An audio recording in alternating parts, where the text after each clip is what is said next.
It's great to be here, and it's great to have Collision in Toronto with so many entrepreneurs. Welcome to Toronto, everyone. It's also a truly honor to sit next to our Prime Minister here. I'm very looking forward to our conversation today, and as the founder and CEO of Broadband TV, who has built a global leader out of Canada, we had our successes and challenges over the last 14 years. And I would say one of the biggest challenges that we face, and I'm sure many of the leaders, Canadian leaders, probably would share this with us, is access to talent. And to be able to actually kind of really access high quality talent quickly enough. When you're looking at November, the unemployment rates reached the lowest point, which is great for our economy, but at the same time, obviously it's making it more difficult for us to really access the best talent quickly enough. So I would actually love to hear your thoughts, Prime Minister, in terms of what are your plans in investing in our local talent and increasing the STEAM seats across universities and colleges, so we actually kind of really see greater success across Canada, not just the tech industry, but as a whole across all industries. Well, there's no question that as the world is changing to being more of a knowledge economy, more tech, more innovative, access to talent is going to be at the core of success for businesses, for economies, for entire countries. And that's why Canada, even though we've been a country that has always had great natural resources, and we will continue to, we've always layered onto them innovation and talent on top of it. But that's really come to a head recently as we've determined that the Canadian advantage is in providing extraordinarily well-educated, hardworking, forward-thinking, creative, ambitious Canadians to be part of the global economy. So access to talent obviously comes from immigration, and it comes from training up and educating Canadians right.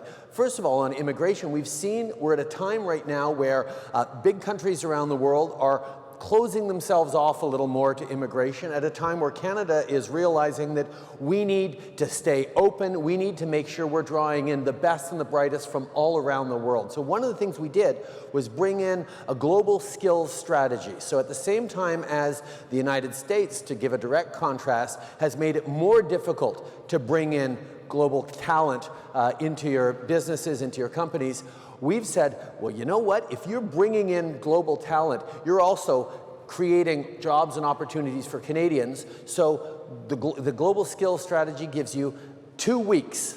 It'll take 2 weeks to bring in top talent from around the world in particular industries. So we know that bringing in great immigration from around the world is a big piece of it.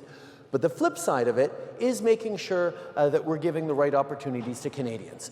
Investing in research and innovation, boosting post-secondary education, making sure there are more coding programs for elementary and high school kids, making sure that we're ensuring that Canadians see a path for them in the technological, the disrupted future we're part of. There's a lot of anxiety that people are feeling all around the world, and it's coming out in all sorts of different ways. There is room for everyone to succeed, everyone to feel like there's a path forward for them and their kids in technology. And that's why we can be investing in AI the way we are. We can be investing in tech the way we are. And it's not a source of anxiety for Canadians because they're being brought along with it. And that's a key part of making sure that there is the talent that global companies need when they want to set up in Canada, where we have an incredible diversity that allows you to plug back in right around the world. So you touched on global talent stream, and I would say that as a company, 50% of my leadership team, including myself, we are immigrant, first-generation immigrants, and immigration plays a very important role when it comes to, growing the tech sector. But at the same time, speaking of global talent stream, it's a great program, but the categories of occupation is very limited. It's not as broad. And when you're looking at LMIA and other programs, the process time, ease of entry, and the relevancy of the categorization is not there. I know that we've made a lot of progress, and we had great success with the programs, and I would love to know what are the steps that we're taking to make sure the same acceleration and process time that we see with the global talent stream, we can see it across all the application programs that are out there. Well, the global talent program is a small and targeted program for very specific industries, but on top of that, we also take in more immigrants per capita than just about any other Western country in the world. We take in about 350,000 immigrants a year, knowing that drawing in people from around the world who want to build their communities, build a better life for themselves, build opportunities for their kids is a key way to grow. Now, we're always looking at ways of facilitating growing our communities, growing our companies, growing our workforce. We're going to always make sure we're doing it in the right way, though. I mean, we need to make sure that we're drawing in people who are going to be able to contribute and grow, and that at the same time, we keep one thing that's really, really precious and unfortunately a little bit rare right now around the world. Canadians remain positive about immigration. As we see anxieties and worries and people closing in around the world, Canadians know that we get more resilient communities, we get better solutions, we get better innovation when we bring in people from all around the world. That's why we are doing well at a time even of anxiety. We've seen the Canadian economy flourish over these past years. We've seen Canadians' confidence increase in their own future. We've seen the lowest unemployment in 40 years, as you've pointed out. We've added 1 million jobs to the economy. And the way we've done that is because we've made sure that there is a clear message that there is room for everyone to succeed, and there are investments that make sure that everyone has a path to success. It's when you start seeing those digital divides of people excluded that we get into troubles as communities and as societies. I think speaking of, that's fantastic. I think speaking of talent, from my experience, talent wants to live in clean, green, and affordable cities. And when you're looking at the tech industry, is obviously one of the fastest growing industries, and the demographic within the companies are younger. And the millennial generation, in Canada overall, would be representing 50% of the population by 2020. And I would love to know, what are your plans in terms of having the federal government play more of an active role in making our cities more affordable for the younger tech workforce across the cities in Canada? Yeah, that's a great question. It reminds me of when I was just starting out as a politician. I went to visit Kitchener-Waterloo's Communitech, which is a great incubator, a great place that is getting all sorts of startups. And I was talking to all the various tech companies. What is it that a future federal government led by me could do to help you out? What is it that you really need from the federal government? I'm expecting, tax credits or research grants or immigration stuff, and yes, those came. But the number one thing they said, we need infrastructure. We need a fast train from Kitchener-Waterloo to Toronto. We need to make sure we're investing in connecting people with bricks and mortar so that they can flourish in ecosystems that are creating the kind of solutions we need. So I said, okay. One of the things we did when we took office about 4 years ago was put forward the largest infrastructure investment plan in Canada's history, about $180 billion over the next 10 years that involves high-frequency rail. It involves things like public transit, investment in community infrastructure, green infrastructure, rebuilding and strengthening our cities and our communities right across the country. The flip side of that is you talk about affordable. I've spoken with John Tory, the Mayor of Toronto, who is just here, or is here today, a number of times. We see an issue where it's harder and harder for millennials to actually be able to buy their first homes.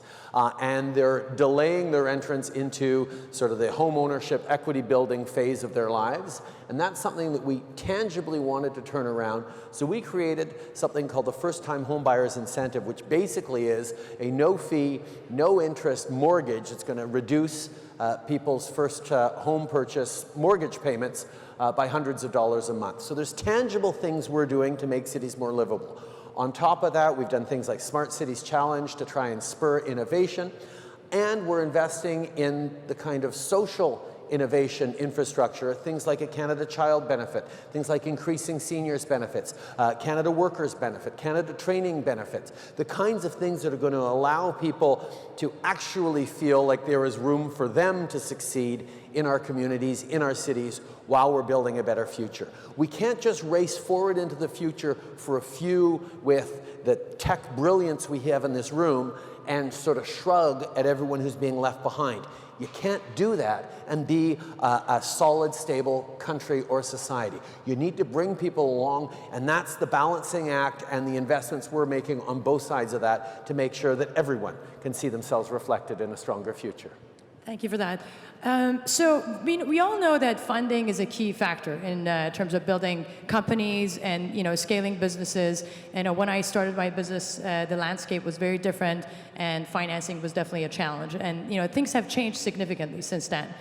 You look at 2018, we had $3.7 billion of VC money that was dispersed across Canadian companies, which is great and is a signal for maturity. But at the same time, when you're looking around, in the tech sector at $1 billion plus or $10 billion plus market cap companies, we still have a long way to go, and we need to build a much stronger and healthier ecosystem so we would actually have the next Amazon, Google, and Microsoft built out of Canada. And at the same time, the federal government supports many other industries, through grants, other incentives, tax deferrals, tax credits. Knowing that our industry is growing faster and creating more jobs, how can we have the federal government providing similar benefits and advantages to the tech community? The fact is, no government has ever invested as much in the tech sector, in innovation, in research, as this government over the past 4 years, because we know it is an essential path to the future. Whether it's having invested hundreds of millions of dollars in venture capital frameworks, whether it's making sure that we're investing in research and fundamental science, in things like AI. We did about $125 million direct for AI right across the country. We've created superclusters, which are hundreds of millions of dollars. We know that investing in universities, in research, in innovation, in training are the kinds of things that are going to give us the best returns in the future. So those are investments that we've made and we will continue to make, because we have seen a lot of, we've spent a lot of time trying to compete with Silicon Valley, or watching Canadian innovators head down to the Bay Area to try and succeed. And what we've seen over the past few years is increasingly people are coming back for the quality of life, for the stability, for the access to global talent through our immigration, through the livable cities, through all the different things we're doing. Plus, a lot of people are bringing a lot of capital back with them from Silicon Valley, because people are realizing there are a lot of amazing opportunities to invest here in Canada. We have a number of big companies that have decided to return to Canada, to come to Canada. Thomson Reuters, a few years ago, moved its global headquarters from the United States back to Canada, where it is flourishing because of the access to talent, because of the innovative ecosystems. We are really seeing that this is one of those places where the mix of opportunity, of diversity, which I sort of glossed over earlier. We know that when you have different perspectives, different backgrounds, different stories coming together to work on a same problem, you get much better, more robust and resilient solutions. So the fact that Canada is a country that has always embraced diversity, and we know that it is a source of strength, never a source of weakness, has given us a real advantage as we look at that competitive investment environment that more and more people are looking at Canada for. Do you think we're doing as much as what we're doing with the other industries? Like, knowing that, again, some of the staple industries like oil, gas, forestry, mining, they do have access to more subsidies. What does it take for us to actually have the tech sector, getting to a place that would have access to similar scale of benefits? Well, I think every sector is different and has a need for different things. We are phasing out all the extra help we're giving to the oil and gas sector, for example, because we know we got to move towards a lower carbon economy. So every sector will respond to the needs. And what I hear most clearly from the tech sector in the needs are making sure they have access to capital, making sure they have access to talent, and making sure they have access to procurement opportunities. And those are the kinds of things that we're moving forward quickest on. I have no difficulty having confidence in the tech sector's ability to create success, to generate wealth, to create opportunities. We just need to make sure that the infrastructure is there for you to be able to succeed. So we will always support the tech sector as much as it needs to, recognizing that the impacts of the tech sector go through the entire economy, and therefore the benefits need to be felt throughout the economy as well. You touched on the VC community, and part of it, in terms of the programs that are in place from, VCCI, VCAA, $400 million in terms of, collaboration with the VC community. I want to know what are the steps that,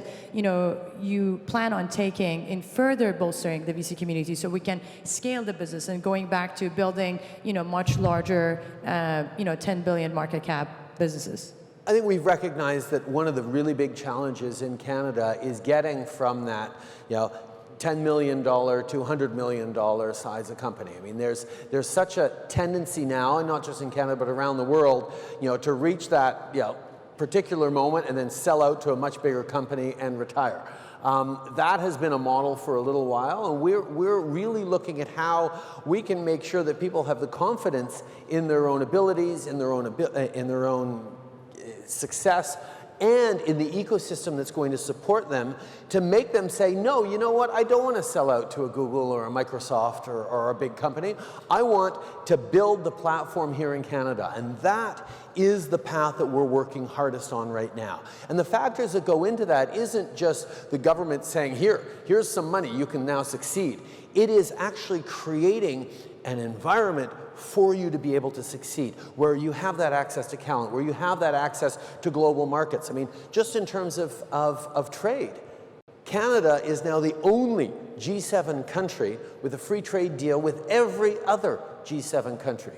We have preferred access to 2/3 of the global GDP right from Canada. Obviously, access down south with the renewed NAFTA that we're in the process of moving forward on, access to Europe with the CETA, the Canada-Europe Free Trade Agreement, and then access to Asia with the CPTPP, and it's continuing to grow. We're going to continue to make sure that Canadian companies have privileged access to the world's markets in a very positive way, because that kind of trade ends up flourishing, benefiting all Canadians. And that's the argument that we've been making, and we've been seeing it happen as our economy is growing faster than many other countries. We have one of the lowest debt to GDP ratios, stable legal system, stable banking system, the kinds of things that people are looking for in a world of uncertainty. Canada is providing and continuing to build on. So speaking of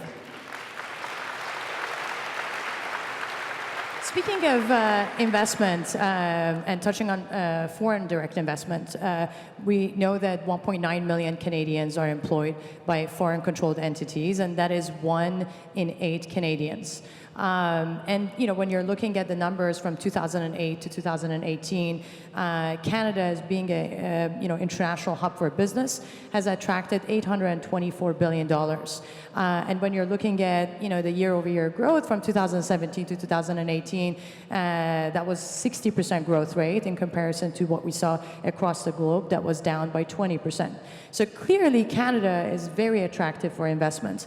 And I want to ask you this question. What is your elevator pitch for companies that want to grow their business out of Canada? Why should they choose Canada?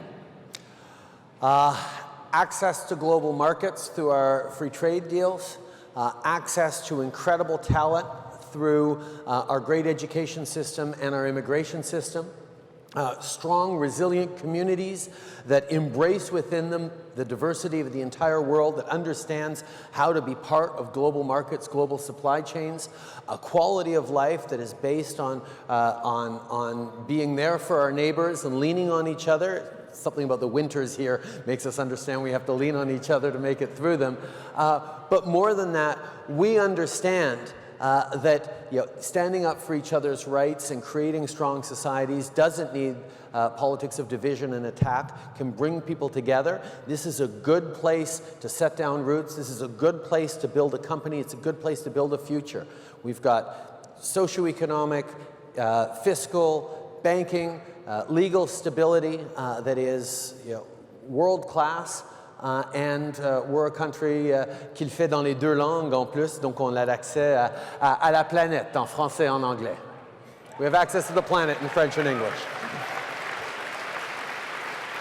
It would also be great for us to maybe talk about organizations like Invest in Canada that were put in place to really facilitate, promote, and accelerate investment in Canada. What do you see as the role of those organizations and the importance of those organizations in terms of increasing foreign direct investment?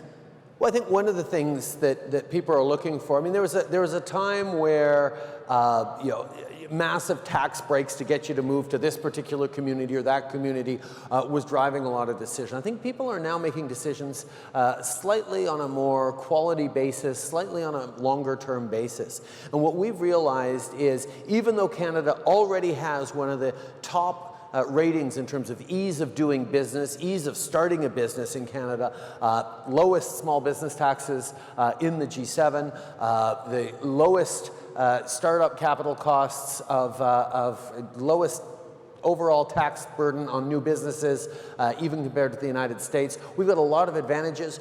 What people often need is a one-stop shop to help them navigate through starting a new business. One-stop shop is going to connect with all the different government agencies, set you up locally, guide you in the process of investing in Canada and creating a new office, a new space.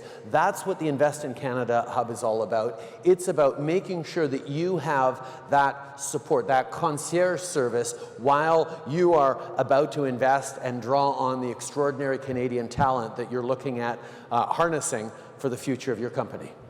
Great. So as a female entrepreneur, I'm very much so passionate about gender pay, and I'm very proud to say that gender pay at BBTV is 0%.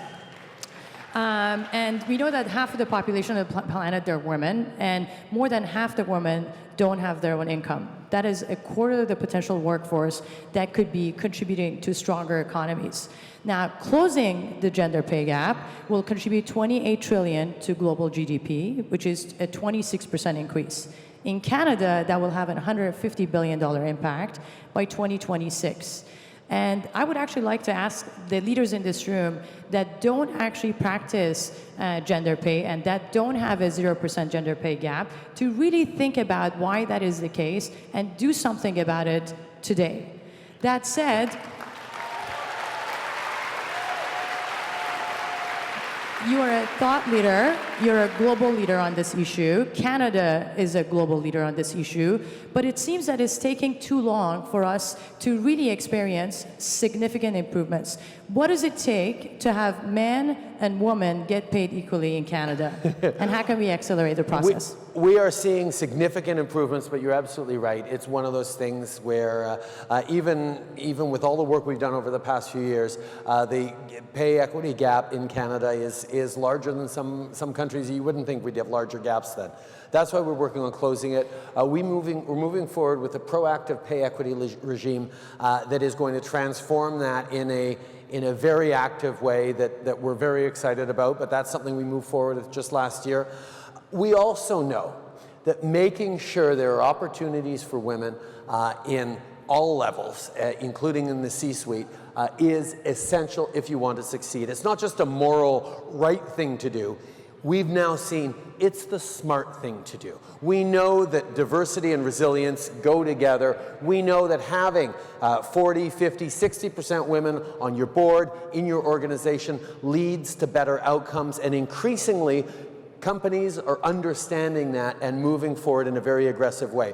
We've put in specific investments for women entrepreneurs. Part of the VC funding goes specifically towards access to capital for women startups, for women-led startups and companies. We know that that's one of the easy ways to massively boost our output is to empower too many of these women who've been just left aside because of the patterns that have led for too long in so many industries, including the tech industry. We know that empowering women to succeed makes it better for everyone. That's why Canada's going to keep doing it. So I know that we don't have much time left. I wanted to finish the conversation by talking about digital trust. I know that you were in Paris last week and you met with other global leaders alongside head of tech companies around discussions with respect to Christchurch, and you unveiled your digital charter focusing on 3 areas, from data ownership, privacy protection, and dissemination of hate online, and that you did say that platforms that do not comply will have a heavy penalty. And as a tech leader, obviously we would love to have clear guidelines, and where we would receive clear guidelines from all the global leaders. And I do believe that a country-specific plan would be very difficult and unrealistic to implement. So what do you think is the role of the government and the tech community in working together to keep our citizens safe around the globe? Well, I think you've just highlighted. I think it's all about working together. I mean, yes, governments can lay out guidelines and recommendations and indeed penalties if we have to, but we'd much rather be able to work with tech companies. We'd much rather be able to work with platforms to make sure citizens are safe, to make sure their data is safe, make sure that the kind of online aggression, terrorism, disinformation, nastiness that you wouldn't allow in a public space, you wouldn't allow in a real space, shouldn't be happening when people spend so much more time in virtual spaces. Now, we all know we need to protect freedom of speech, we need to make sure we're protecting people's rights, but we always have to find that balance. We always have to make sure we're protecting rights and keeping people safe at the same time. Physically in the real world, but increasingly in the virtual world. And governments, as you all know, take a long time to adjust to new realities. And that's why working in partnership with the platforms, with the tech companies, to reassure citizens who, quite frankly, are really worried.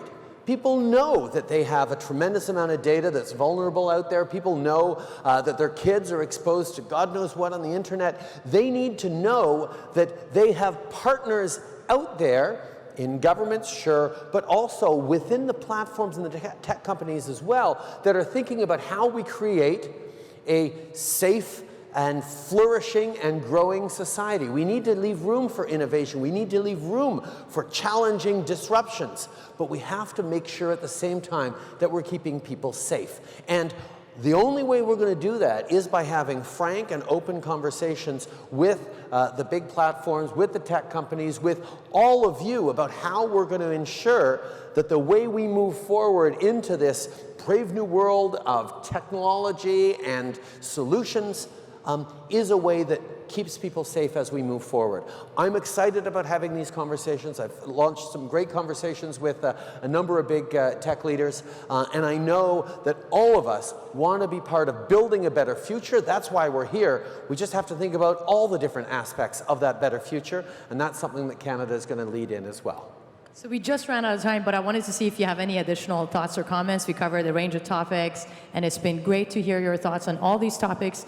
Do you think we left anything out? I'm just really excited to welcome you all to Toronto, to Canada, tell you you're going to have a great few days. I challenge you to think big, to challenge each other, but also think about the kind of communities and the kind of world that you're going to be building with the technologies that you're leading. And as you do that, as you lead your way forward, as you create tremendous success for you and your companies, try and think about how you're making sure to bring along the rest of society with you. Because if we don't succeed together, we're all going to fail separately. Thank you so much, Prime Minister.